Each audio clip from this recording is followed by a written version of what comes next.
Matt and I are going to talk through our testing experience in a shoe that we recently released a review of on our website, docsrunning.com. We're going to be talking about the Endorphin Speed Runshield version. And so we're going to talk about that shoe a bit, the running experience, talk about weather. And so we're going to talk about all things gear from, head to toe, kind of what we do for winter running, both in Wisconsin and in Southern California. So we'll kind of span the gamut. But Matt, why don't you just bring us in on your Runshield experience, how many miles you have on the shoe, that kind of thing. Just so I can hear, we haven't even released this, and I can already hear people laughing when Nathan said winter experience in Southern California. Don't judge. The temperatures do go down a little bit. We do actually get some rain here, so it is not a bad idea. Although, yeah, it's not uncommon to still have 80 degrees in December. So the fact that you said we do get rain in winter really tells us the story that it's not freezing. It is not usual, unless you're up in the mountains, which is actually where I'll be for a little bit coming up in the next month or so, trying to get some real weather and chilliness there. But for most of Southern California, no, it's a little warmer, but the rain can come down pretty hard. So I have almost 100 miles on the Runshield. I sent my pair to Bach, who's going to do a follow-up on the Speed. And, the whole shoe was different from the traditional Speed. I don't know if anything happened with the sole, but the change using the Runshield upper really made it much more secure, a little bit warmer, which wasn't bad because it is getting a little cooler here in the mornings, but it just felt like a very different shoe. It didn't feel as snappy, but it felt more stable and secure, yet softer at the same time. It was a very different shoe than the inline Speed. Did you have that same experience? Yeah, I think what was interesting, it was the perfect example of what it's like to have a shoe like the Endorphin Speed 2 that I had, over 50 miles or more on, and then to get a new pair in the mail that has the same midsole. And we reached out to Saucony. It's the same midsole compound. They didn't change durometer. They didn't change anything. They just put a new upper on it. But I think that just tells you that foams do change over short periods of time running. And so the initial experience, it was a much softer ride in this shoe. But I think what also changed was because the upper is a little bit different, the amount of flex that the shoe had seemed a little bit different as well. And so maybe that's kind of what you're talking to, Matt. But do you want to dive into kind of those differences between the 2 in the Pro, or 2 in the Runshield? Sorry. Yeah, the major differences is the Runshield upper is that. Sorry, did you say the Pro and the Speed, or the Speed? No, and the sorry. Runshield? I apologize to everybody. The Speed 2 and the Speed Runshield. Speed 2 Runshield. Yeah, so the major difference is they use a Runshield upper, which is more, do they call that water? Is it water resistive or water resistant? Water resistant. So it's not 100%, but it's definitely a thicker upper. The mesh material is much thicker. It's also warmer. So I found that unlike the mesh in the super light mesh in the Speed 2, the Runshield upper has a little bit softer material on the inside, and then this kind of film, what would you call that? Material on the outside that provides a little bit more warmth and a little bit more resistance to anything wet. So I did actually get the chance to run several times in the rain, and they did fine. Traction was great on the sole, but the biggest difference is my feet stayed nice and warm and relatively dry, which can be a pain when you're running long mileage in a shoe that's a traditional mesh upper and things are raining. Your feet can get really cold because it's an extremity, right? So it's harder, especially as the temperature drops, for your body to get blood flow out that area to that area, so you immediately start losing warmth there. I didn't have that problem at all, and I haven't experienced a lot of water-resistant uppers, but this is actually a really nice change. And again, it's a thicker upper, but it seems to provide more stability and lockdown on the foot, as evident by, sometimes I have a little trouble with longer miles in the Speed. In both 1 and 2, I had no trouble in the Runshield. It was warm. It kept my foot locked down, and then kept my feet relatively dry, which was really nice. And I didn't overheat, which I was expecting to do, but didn't happen. That's good. I think something to add on quickly there is one of our other contributors, Megan, tested this shoe, and she ran in it at the end of when the hurricane, I think it was Hurricane Ida, was coming through. She lives up by New York City. And so she tested it through that and had a really good experience with the upper in terms of keeping her foot dry and not locking in water. I think a lot of the times my problem with Gore-Tex uppers or waterproof uppers is that once water gets in, it ain't getting out. And so she kind of wrote about that too, where when she went in deeper puddles, the top of her foot stayed dry, and it did a really good job there, unless it got in through kind of the opening of the neck of the shoe. And I mean, you're kind of out of luck if that's what's happening anyway. But I think that's the one drawback. And I'm going to be taking this shoe and really putting my written review out after some more winter miles, when I'm excited to take this out in slush, because I think it's going to accomplish two goals. One is going to be the dryness in kind of the way that slush and kind of that like wet snow functions for us. Like a lot of times that's what just like seeps into the mesh uppers that we have, and then your socks get wet, and it's a perpetuating cycle. But I think even more so, the kind of windproof nature of this upper is gonna, I think, be one of those things that saves my feet in the really, really cold weather. And we'll talk more about some other tricks to keep feet warm later in Wisconsin, but I'm excited to test this and just see what it does. I can't vouch for it yet because I haven't used Runshield uppers in winter. So just keep an eye out. That'll come after we get some actual cold weather. That'll be my main contribution.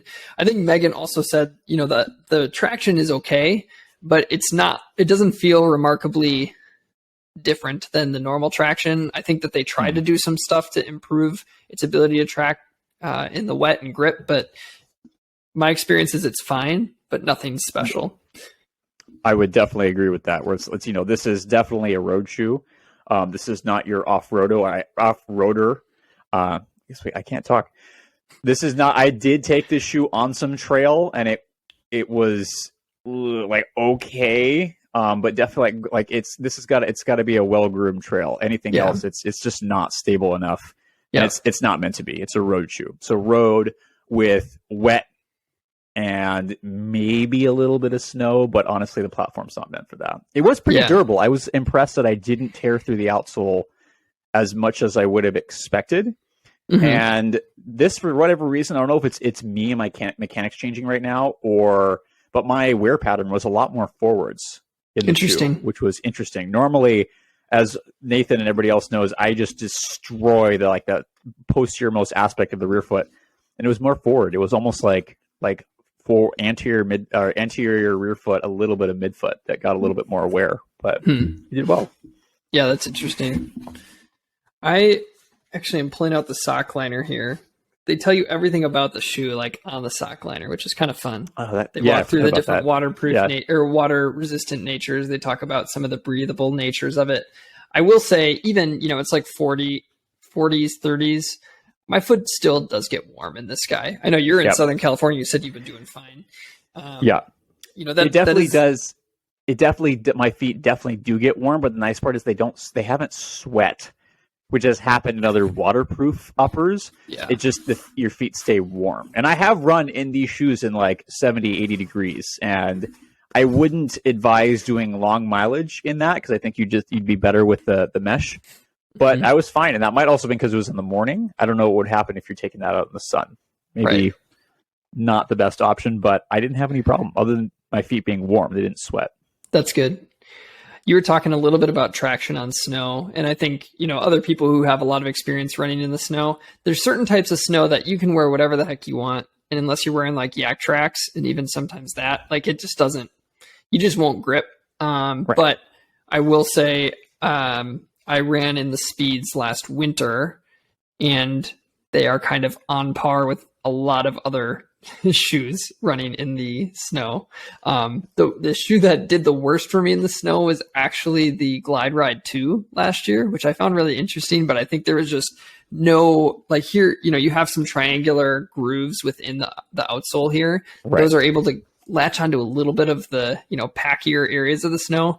The Glide Ride was just so flat on the outsole that I just couldn't grip at all. So that wasn't fun, but, and it actually made me think, I know this isn't about the Glide Ride 2, but it was like this. I would not buy this shoe as my only shoe if I lived in a place where it's going to snow, because it just didn't grip well.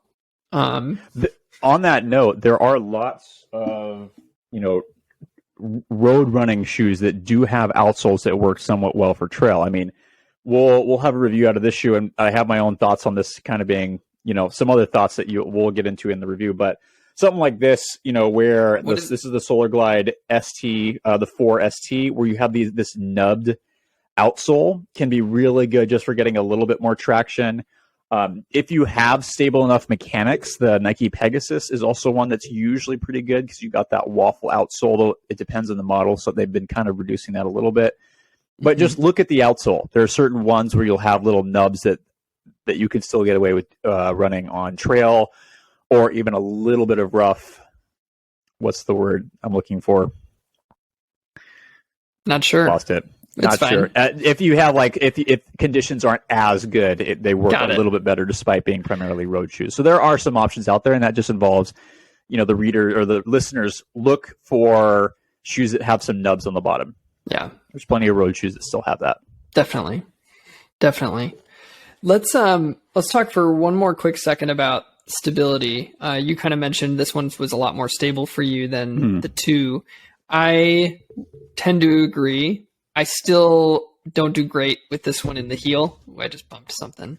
I don't do great with this one in the heel in terms of stability. It's still too soft and not structured from side to side enough for me. And so I wobble a lot. I do think that this upper lean, so the version 1 of the Speed was kind of like, let's go fast. Let's race this guy. Yeah. Version 2 started to verge a little bit more trainer, slightly, just because the upper added a little bit of weight. This Runshield brings it one step for me further towards that training realm, where this won't be the racing shoe for people, but it's going to be the one that, if you really like the feel of Speed Roll, the more flexible plate, and a little bit of enhanced stability just from the more thickened upper through the heel, I think that did allow me to have a little bit more luck, less soreness, because in the normal Speeds, I got sore every time on the inside and the outside of my ankle, just those muscles having to work hard. So I didn't have that with these ones as much. Still there. They're still not super stable in the heel, but the forefoot is going to be just fine for everybody. But I think stability slightly changed with the upper, but still, in my opinion, not top-notch stability for those who need it in the rear foot. I totally agree with you on that. I think for me, the upper locked my foot onto the platform better, whereas the other one, I felt like I was almost sliding off. It's not a stability shoe by any means. And I think for me, where that ended up, I think that's why it felt so much softer, is in the other ones, my heel may have translated off the platform a little bit, whereas this one, the upper locks my foot on really well. So it was the softness of the sole was that much more apparent in the heel. The heel is super soft. So, and that's another reason I think I could not run fast in this shoe. It was a easy day shoe that, because it's a little lighter, that was nice to use on my legs, but it was not stable for anything faster. It was definitely easy day. I need something soft and light. I'm just going to get miles in and don't worry about too much else. Right. So I'm wondering if that's why it felt softer, especially in the heel. Yeah, that would make sense. Cool. So if anybody has any additional questions specifically about the Runshield, we can talk through that stuff. Just send us a message, either Instagram, Twitter, Facebook. We got direct messages that way. Our email is doctorsofrunning@gmail.com, and reach out to us in any of those platforms. And at some point, we will get back to you. It just might take a little while. It may take a couple weeks, but we'll get there. We'll get there. Cool.